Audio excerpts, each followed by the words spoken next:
Hey guys, today I want to present a solution to the Baltic Way 2018 problem 20. At first, let's have a look on the problem statement.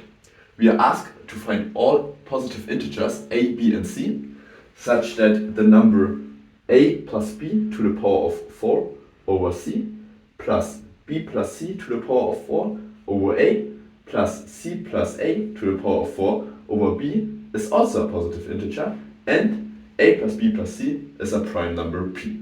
This fraction here becomes nicer when we replace a plus b by p minus c. So let's do this and have a look what we get.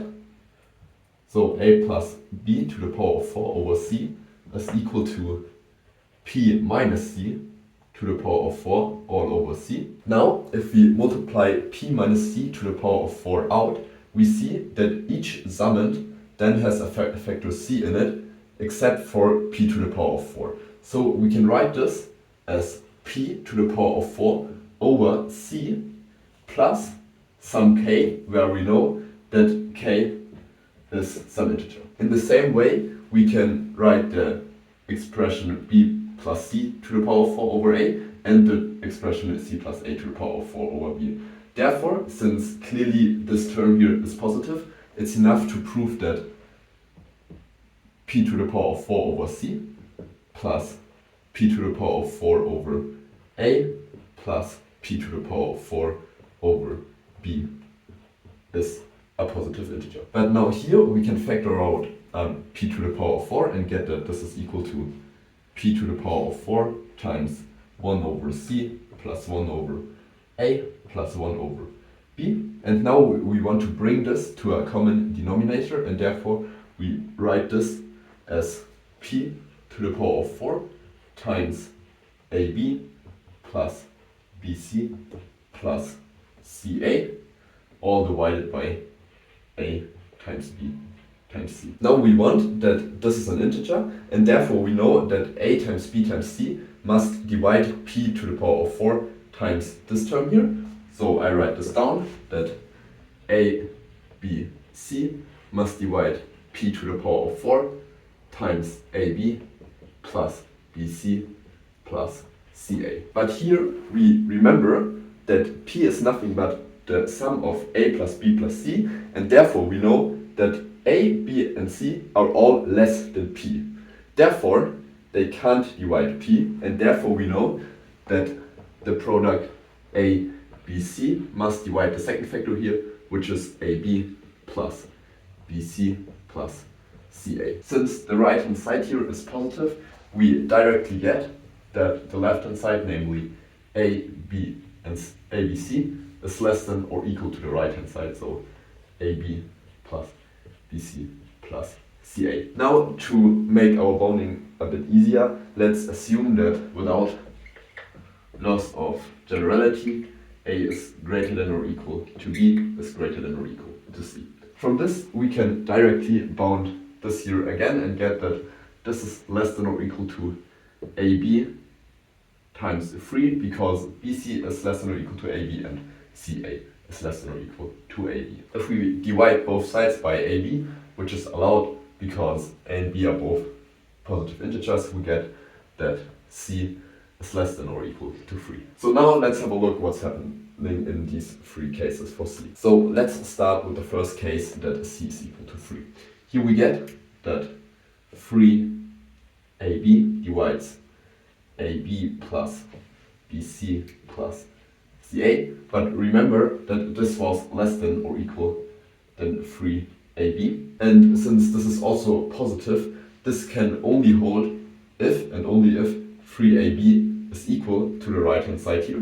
But this directly implies that we must have equality here, and therefore a equals b equals c equals 3. But now we remember that the sum of a, b and c was a prime number, and here the sum of a, b and c is equal to 9, which is no prime number, and therefore this is a contradiction. Okay, so let's have a look on the second case. Here we get that 2 times ab divides ab plus 2b plus 2a. Here we can again bound the right hand side, namely this is again less than or equal to 3 times AB. But this directly implies that the factor we have to multiply the left hand side with must be equal to 1 to get the right hand side. So we get that 2AB is equal to AB plus 2B plus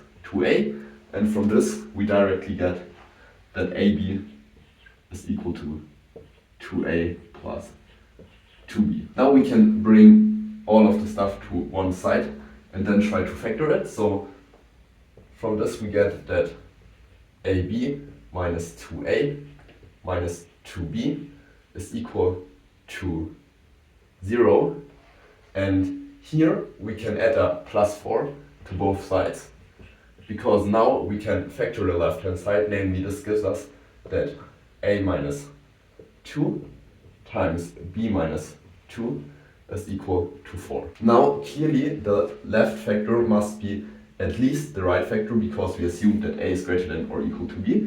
Therefore this is 4 times 1 or 2 times 2.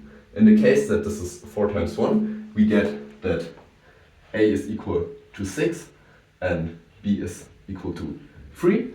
And in the case that this is 2 times 2, we get that A is equal to B is equal to 4. In the second case, we get that A plus B plus C is equal to 4 plus 4 plus 2, which is 10 and which is no prime number. So this case is impossible. In the first case, where we have A equals 6 and B equals 3, we see that the sum A plus B plus C is equal to 11, which is indeed a prime number, and therefore A equals 6, B equals 3, and C equals 2 is indeed a solution. Now we are in our last case, namely that C is equal to 1, and here we get that AB divides AB plus A plus B, which directly gives us that AB divides A plus B. Here we can again bound the right hand side by our assumption that A is greater than or equal to B, so this is less than or equal to 2A. Therefore there are two possibilities for B, and the first one is that B is equal to 1, and the second one is that B is equal to 2. In our first case here, that B is equal to 1, we get that A must divide A plus 1, so A divides A plus 1, but this is only possible if A is also 1, so we get that A equals 1. Now we see that 1 plus 1 plus 1, which is A plus B plus C, is equal to 3, is a prime number, and therefore A equals B equals C equals 1 is the solution. In the second case here, we get that 2A must divide A plus 2, and we already figured out that this is less than or equal than 2A, but since this is positive, this is only possible if we have an equality here, so A plus 2 must be equal to 2A, so we conclude that A is also equal to 2. So now we have C equals 1, B equals 2, and A equals 2, and therefore the sum A plus B plus C is equal to 5, which is indeed also a prime number, so we get that A equals B equals 2, and C equals 1 is our last solution, and therefore we are done.